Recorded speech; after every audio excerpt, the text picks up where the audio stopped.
Bentrovati al meteo. La perturbazione si allontana dall'Italia. Nella giornata di giovedì 9 maggio il tempo risulterà dunque in lento miglioramento.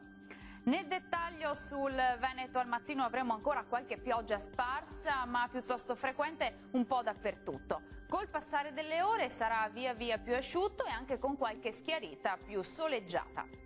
Temperature minime tra 8 e 13 gradi, massime tra 15 e 19 gradi.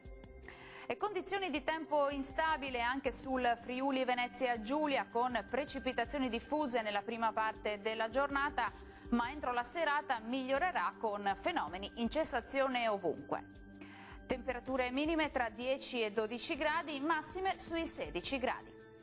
Raggiungiamo infine il Trentino Alto Adige. Avremo qualche piovasco al mattino, poi dal pomeriggio sarà via via più asciutto e anche soleggiato, specie sui settori settentrionali della nostra regione. Temperature minime tra 8 e 9 gradi, massime sui 18 gradi.